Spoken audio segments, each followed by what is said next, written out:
The box weighed more than it should have, and Margaret Ellison was asking me to carry it like she was asking about the weather. Just up to my place, Theo. One trip, I promise. She stood in my doorway at 9 at night in a cream blouse buttoned to her collarbone, the kind she wore to meetings, not to a Tuesday evening at home. There was a brightness in her voice that didn't match the way her hands kept finding each other, twisting at nothing. I'd lived below Margaret for a little over a year, in a converted brick townhouse the developers called boutique residences. I did residential restoration work, old moldings and staircases nobody else trusted. Margaret ran a small design studio 2 blocks over. We'd built something over that year neither of us had bothered to name. She left coffee outside my door on mornings she knew I had an early job. Black, no sugar. Because she'd once overheard me order it that way and never forgot. She'd sat next to me on the front steps the night my father went into the hospital, saying almost nothing, just staying there. So when she asked me to carry a box, I said yes the way I always said yes to her, without really deciding to. The box sat in the hallway, wedged against the wall. It was old, cedar-cornered, edges gone soft with rust, Ellison, personal, written across the lid in faded letters. Heavier than it looked, and something inside shifted with the sound of paper and glass. What's in here, Bricks? Books, some frames. Don't drop it. Wasn't planning on it. You say that right before you almost do. That was Margaret. Even strained, even with something clearly wrong underneath her voice, she couldn't help the small, dry joke. The little test to see if I'd catch it. I always did. That was sort of the whole arrangement between us, unspoken and comfortable, until tonight, when nothing about her felt comfortable at all. I followed her up the stairs with the box in my arms, and when she opened her door, I stopped in the threshold for a second too long. Her apartment had always been warm in a way mine wasn't, full of framed photographs and books, stacked 2 deep, and a green velvet chair that had a permanent dent from where she read on Sunday mornings. Tonight, half the frames were gone. There were pale rectangles on the wall where pictures had hung for a year, maybe longer. A stretch of shelf sat empty. Near the bedroom door, a suitcase stood upright, already zipped. Something in my chest dropped in a way I didn't examine too closely. You're moving. Put it by the wardrobe, please. I did what she asked, because that was easier than asking the question sitting behind my teeth.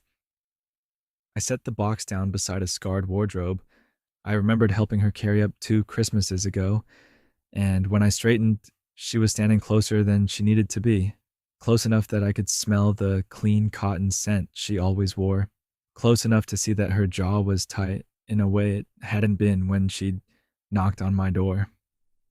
I told myself I should leave. Say goodnight, go back downstairs, let her have her packing and her secrets. I even opened my mouth to say something about getting back to a show I wasn't actually watching. She reached out and closed her hand around my sleeve. Don't leave after this. Before I continue, if you enjoyed this story, I share lots of steamy, uncensored stories on my Patreon page, which is linked in the description. Details are in the description and comments.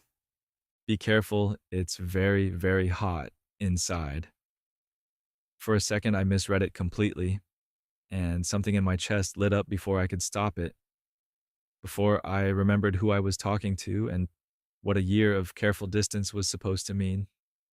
Then I looked at her face properly, past the composure, and I understood I had it wrong. There was no invitation in her eyes. There was fear, dressed up carefully, the kind of fear a person tries hard to keep from showing. Margaret, what's going on? Daniel's coming. Tonight. He texted an hour ago, said he wants his things, wants me to sign the papers releasing the studio lease, wants to talk like adults. She said the last part with a small twist of her mouth that told me exactly how much she believed that phrase. I'm not afraid he'll do anything. He's not that kind of man. He's the kind who makes you feel like the fool in the room without raising his voice, and I know exactly how good he is at it, and I didn't want to be alone in this apartment when he tried. You want me to say something to him? No. I don't need you to fight my battles, Theo. I need a witness.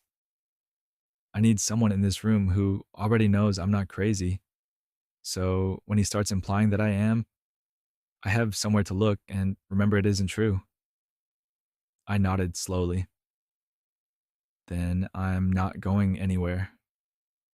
She let go of my sleeve like she hadn't realized she was still holding it, and something in her shoulders eased half an inch, which was as much relief as Margaret Ellison ever let herself show. We had almost an hour before he was due, and neither of us mentioned the suitcase again. Instead, we knelt on her floor and opened the box, mostly because sitting in silence, waiting for a man like Daniel, felt worse than doing something with our hands.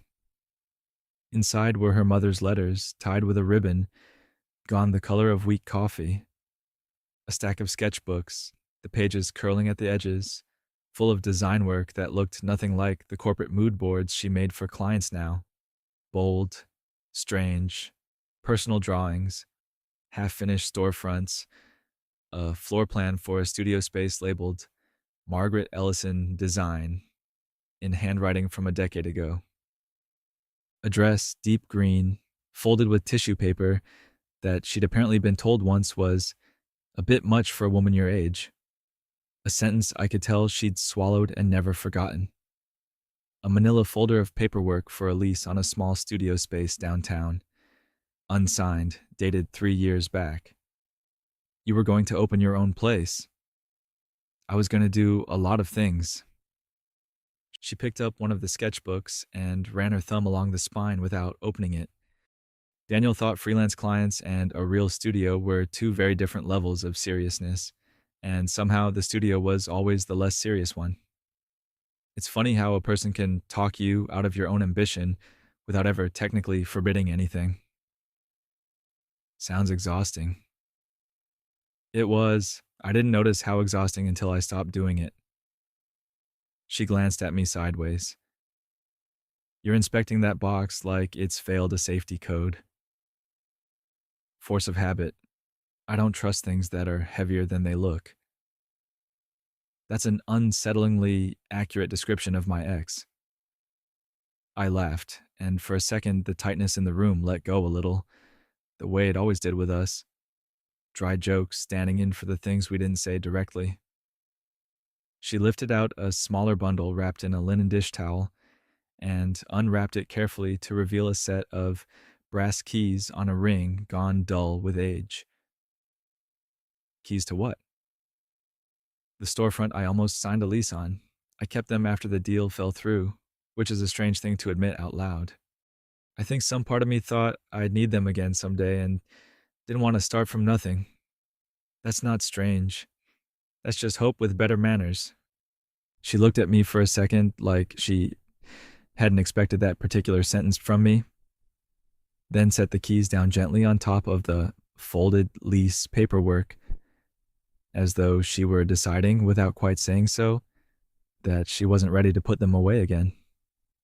She made 2 cups of tea without asking if I wanted one, because she already knew, the same way I knew she kept her mugs on the second shelf, left of the stove because I'd fixed her disposal once at midnight and memorized the kitchen out of nervous habit.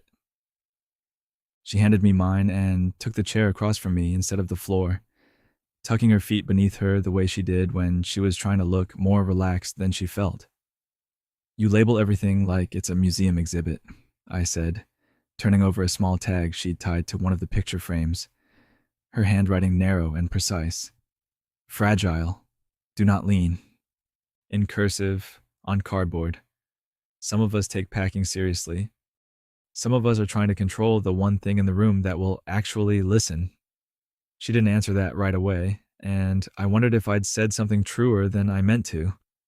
She'd changed out of the meeting blouse into an oversized cardigan over a soft t-shirt, sleeves pushed to her elbows, and she looked more like herself in it, less like a woman bracing for an audience. The buzzer rang at exactly the time Daniel had said he'd arrive, which somehow made it worse. He came up looking exactly like I remembered, from the one time I'd seen him a year ago, moving out boxes with his jaw set and his voice pleasant. Tailored coat, easy smile, the practiced warmth of a man who has never once needed to raise his voice to get what he wants. He nodded at me like I was a fixture in the room, mildly curious, faintly amused. "Theo, is it?" "Sorry, I didn't realize we'd have company." His eyes moved to Margaret. "Or maybe I did.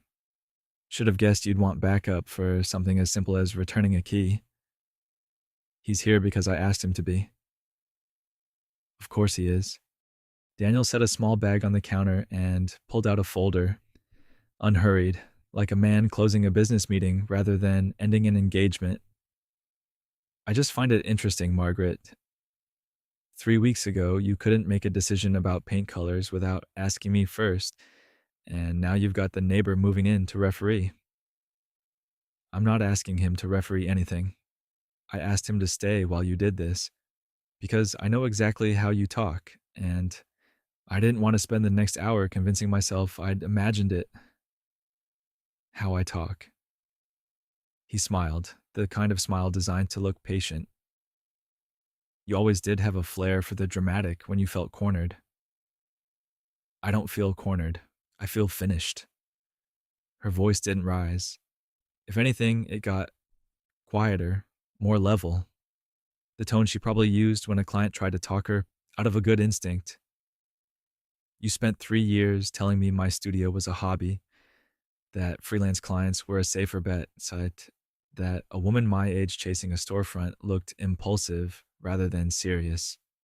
I believed you long enough to pack that dream into a box and forget where I put it. I'm not going to stand here and let you tell me leaving you was impulsive too. I never said you were unstable. You implied it in ways that were easier to deny than to argue with. That's worse, if you want my honest opinion."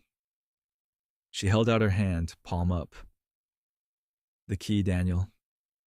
And whatever's in the folder, I'll read it and sign what's fair. I'm not doing this as a performance for you tonight." He looked at her for a long moment, then at me, clearly recalculating something. Whatever he'd expected walking in, it wasn't a woman standing perfectly still with her hand out. I didn't say anything. I'd promised her I wouldn't fight her battles, and she was doing just fine without me. But I stood close enough that leaving wasn't an option he could quietly suggest. "You've gotten sharper," he said finally, setting the key on the counter instead of in her hand. A small, petty last word. I got my own voice back. It happens when you stop being told to lower it. He glanced once more at the folder, then at me, and tried one last angle, his voice dropping into something almost gentle, the tone of a man who thinks concern is a good enough disguise for control. "I hope you know what you're doing, Margaret. Rebounding into whatever this is." He gestured vaguely between us without quite looking at me. "It's a very convenient arrangement. Man downstairs, always available, never asking for much. Some people would call that settling.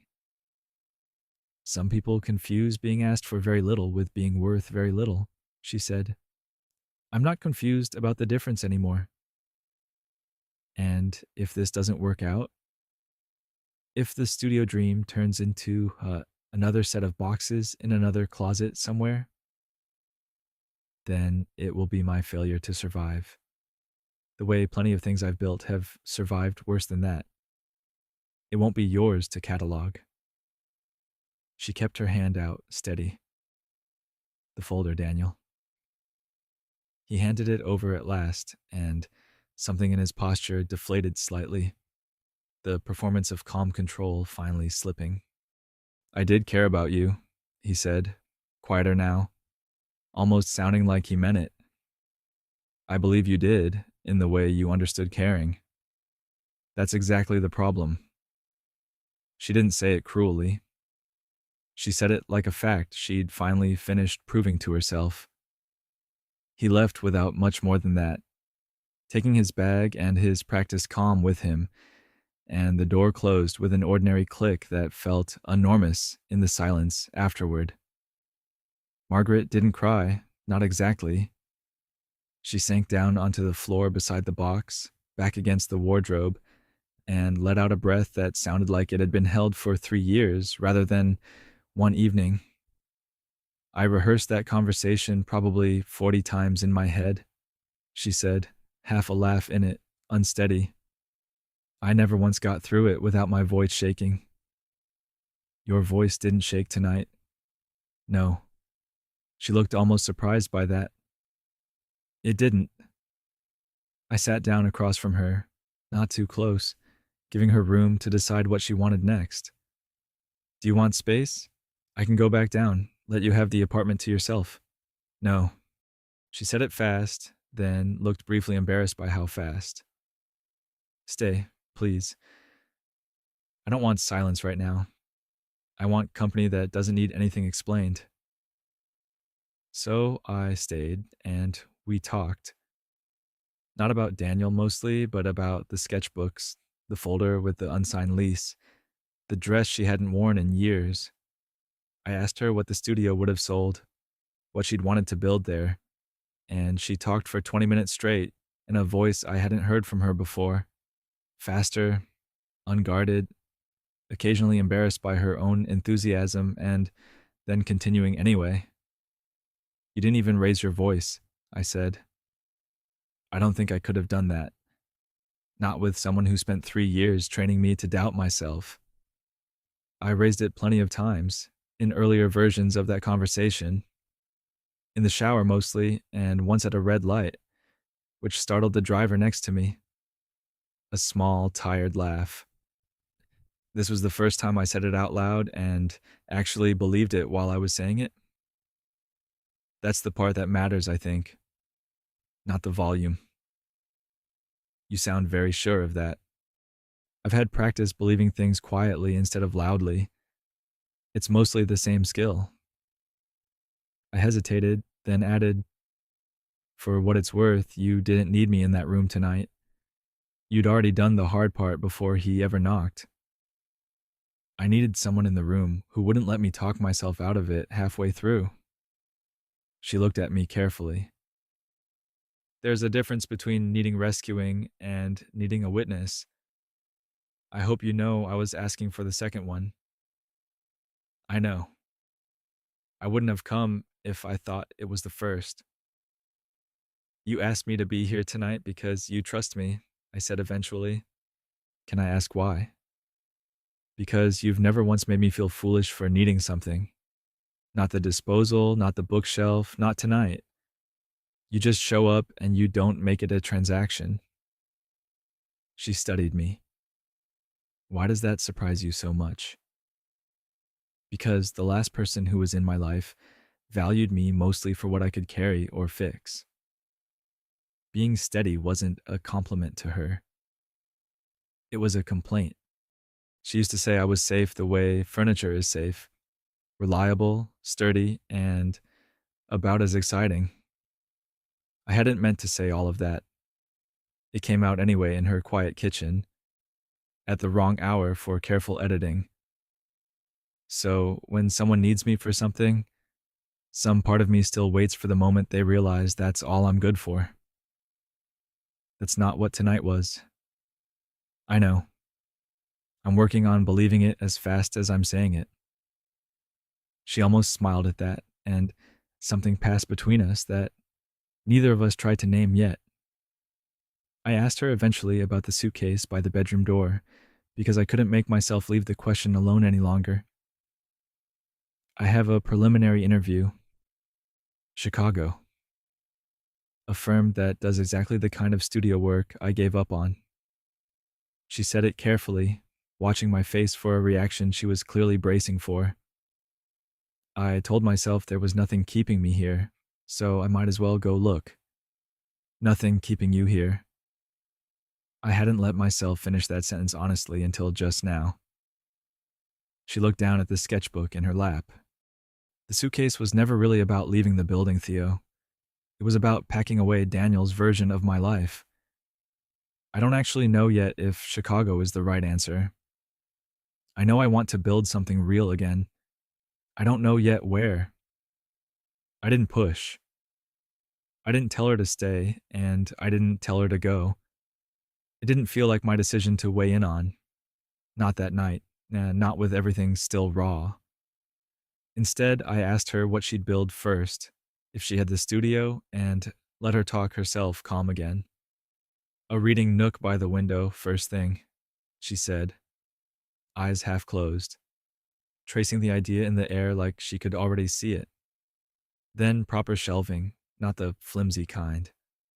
A work table big enough for 2 projects at once, because I always end up running 2 at once, whether I plan to or not. And somewhere to hang the pieces I actually care about, instead of whatever a client's decorator approves. Sounds like a real place, not a hobby. It never was a hobby. It just got called one often enough that I started repeating it. She opened her eyes and looked at me properly. Thank you for not telling me what to do about Chicago. Everyone else in my life has an opinion ready before I've finished the sentence. I don't have the right kind of stake in it to have an opinion yet. Not tonight, anyway. Yet, she repeated, testing the word like it might mean something later, and didn't ask me to explain it. The weeks after that confrontation moved slower and somehow more charged than the night itself. We fell into a version of our old routines with new edges on them. She left coffee outside my door, and I started leaving a second cup outside hers, an unspoken correction that made her laugh when she caught me at it one morning. We hauled unwanted furniture to a donation center together, though she made clear more than once that she was choosing what stayed and what went, and I was only there to lift what she pointed at. There was a gray armchair Daniel had picked out that she'd hated for 2 years and never said so. And watching her direct me to load it into the truck with something close to satisfaction told me more about the last 3 years of her life than any single conversation had managed to. She started sketching again in the evenings, the studio floor plan slowly filling in with real dimensions instead of half-finished dreams. I sat in on one of her early pitch rehearsals for the Chicago interview. Mostly because she asked, and because some part of me wanted to see her build the case for herself out loud. She stood at her kitchen counter with note cards she kept insisting she didn't need, walking through a decade of freelance work like she was presenting evidence in a trial only she'd ever doubted the outcome of. You're allowed to sound proud of it, I told her, halfway through, when she'd downplayed a project for the 3rd time. I am proud of it. Doesn't sound like it yet. She stopped, exhaled, and started the section over, this time without the qualifiers she kept attaching to her own accomplishments like apologies. By the end, she'd stopped glancing at the cards altogether, and when she finished, she looked at me the way a person looks when they've surprised themselves. Better? Considerably. You should talk about your own work like you talk about mine. I don't talk about your work. You talked about that staircase for 20 minutes at Mrs. Alvarez's dinner last month. That staircase deserved 20 minutes. But she was smiling, and something about being caught out like that seemed to loosen something in her she hadn't meant to keep so tightly wound. You could open something here too, you know, she said one evening, flipping through a restoration magazine I'd left on her counter without meaning to. Dog-eared, on a page I hadn't realized I'd marked. There's a listing 2 blocks from the studio space in that folder. Old brick, needs everything gutted and redone properly. Sounds like your kind of project.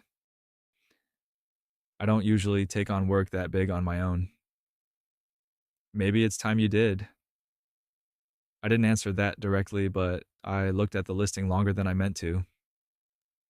Mrs. Alvarez from the 3rd floor cornered us both by the mailboxes one Saturday and said, with no subtlety at all, that she'd been waiting a year for us to finally admit it. which left Margaret laughing into her coffee and me suddenly very interested in the building's crooked mail slots. There was a night the power failed across the block, and we ended up sitting on her floor by candlelight because neither of us wanted to sit through it alone in separate apartments. She found an old record in the box, her mother's apparently, something soft and a little scratched, and we ended up dancing badly around her living room out of boredom that slowly stopped feeling like boredom. Her hand light in mine, both of us laughing at how neither of us could keep time. "You're worse at this than I am," she said, stepping on my foot for the second time. "I restore staircases. Nobody promised rhythm. That's a very specific excuse. It's the only one I've got." She rested her forehead against my shoulder for a moment, just breathing, and I stood very still, unwilling to be the one who made it end. One afternoon, I cut my hand pulling a warped nail out of a damaged frame from the box, deeper than I expected, and she went pale in a way that had nothing to do with the amount of blood involved. She sat me down at her kitchen table and cleaned the cut herself, her hands careful and quick, muttering under her breath about how a man who worked with wood all day should know better than to grip splintered edges bare-handed. "It's not that bad. You're bleeding on my dish towel.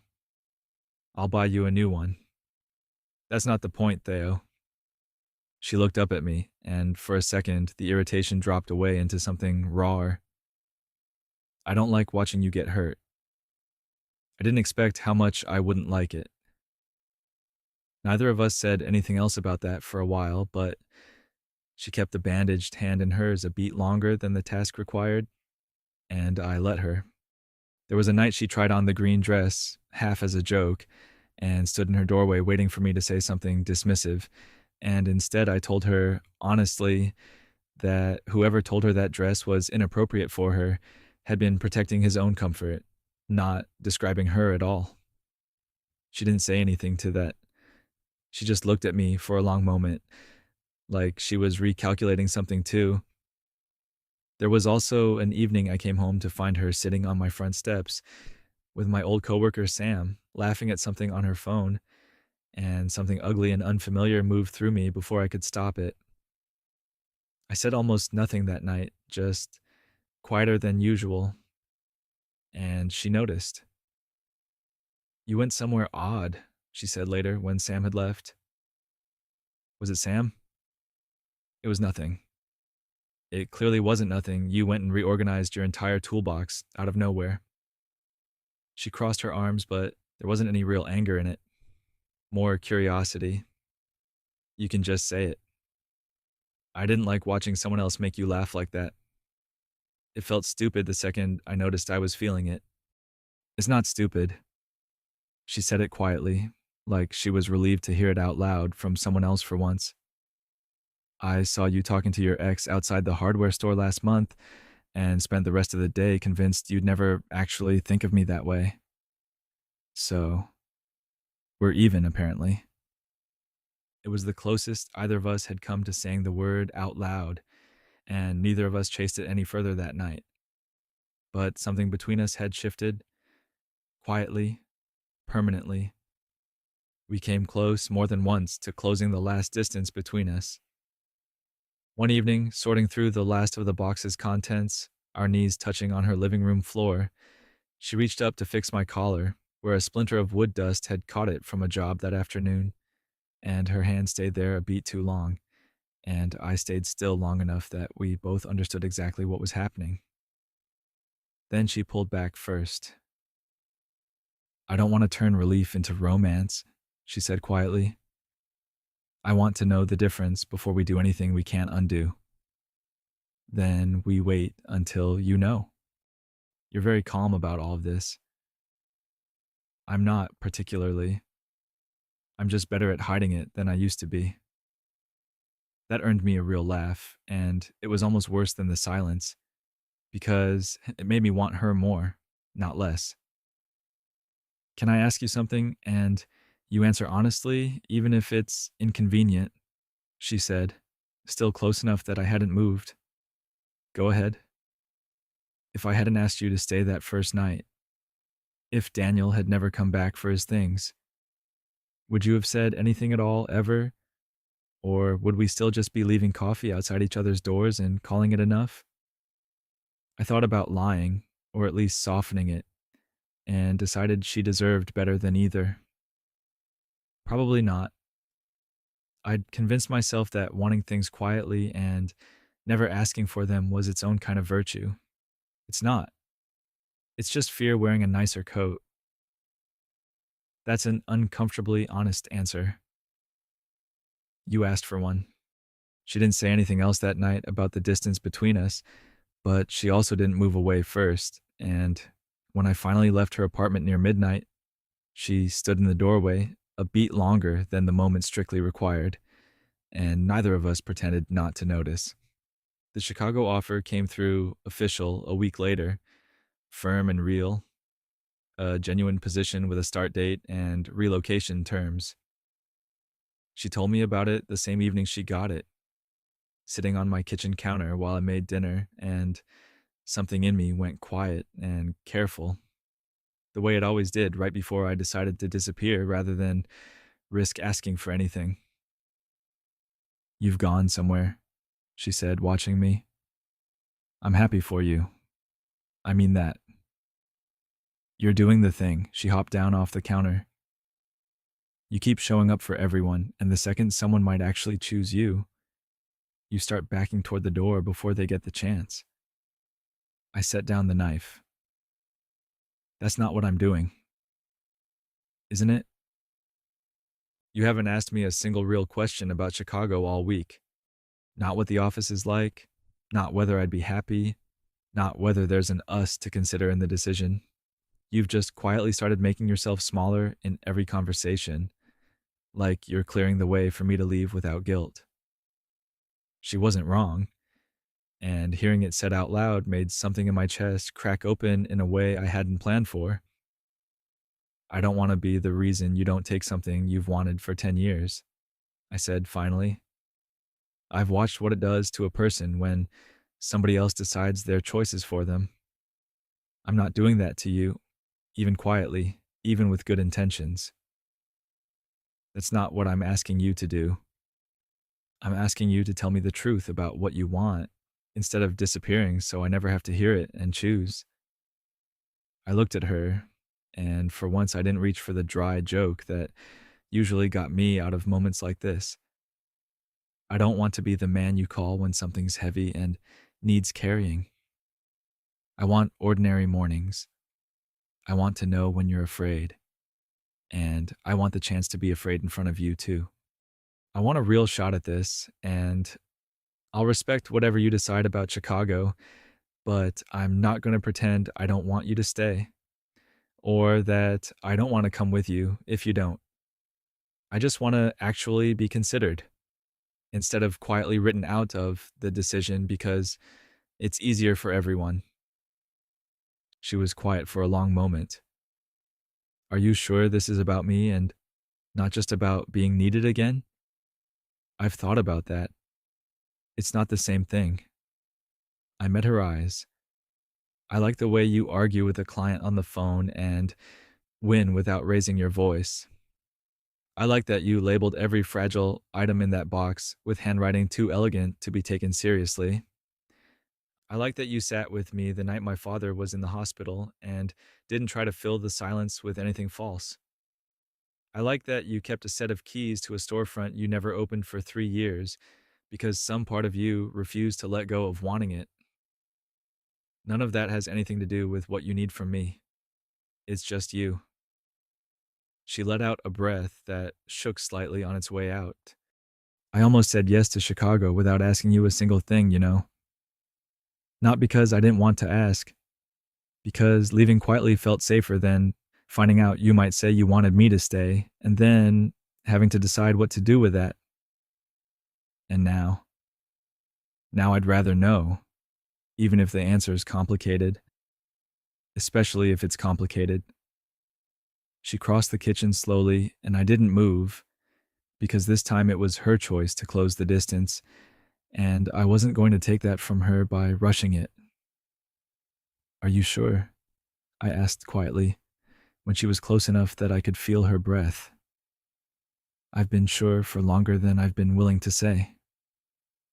She kissed me first, soft and slow and a little unsteady, and I felt something in my chest finally settle into a shape it had been circling for a year. When we broke apart, she laughed, quiet and surprised at herself, and I laughed too, mostly out of relief. That took an unreasonably long time, she said against my mouth. You said you didn't want to turn relief into romance. I changed my mind. Turns out I know the difference now.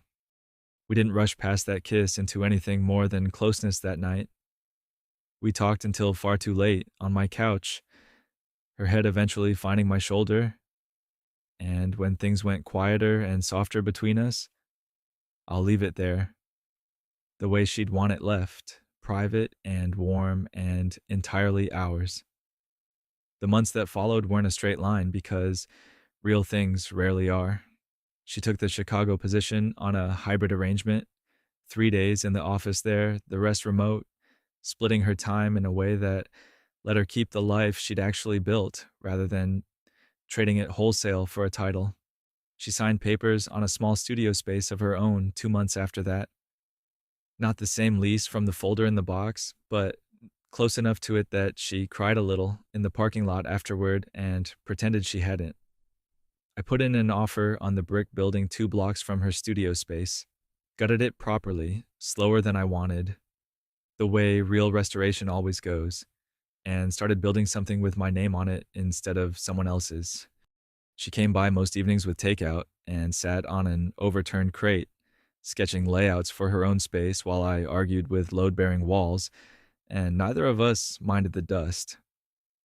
We fought exactly once, honestly, about a schedule neither of us had communicated clearly, both of us too proud to admit we'd been quietly disappointed for a week before either of us said anything. We came out the other side of it slower to assume and quicker to ask, which felt like more of an achievement than either of us expected an argument to produce. She kept a drawer in my apartment for the days she stayed later than planned. I kept a key to hers, given without ceremony, the same way she'd handed Daniel's back without ceremony months before. Mrs. Alvarez told everyone in the building she'd called it first, which wasn't entirely inaccurate. Margaret hung the first framed print from her opening exhibition on my wall instead of her own, in one of the pale rectangles where an old photograph used to be, and neither of us commented on how naturally it fit there. Almost a year later, I found myself climbing those same stairs again, with a box in my arms, heavier than it needed to be, marked in her elegant handwriting, "Studio Supplies. Fragile." She had asked me to bring it up from the truck because her hands were full of paint samples and a framed print from her first real exhibition, the one that had come out of the sketchbooks in that first box a year ago. I set it down beside the same scarred wardrobe, and when I straightened, she was standing close again, the way she'd stood that first night, except nothing about her face was frightened this time. "Don't leave after this," she said, half a smile already forming. "You don't have to ask me that anymore," I told her. "I'm not going anywhere." And for the first time in longer than I could remember, staying didn't feel like settling for safe. It felt like the one decision I'd never once had to talk myself into.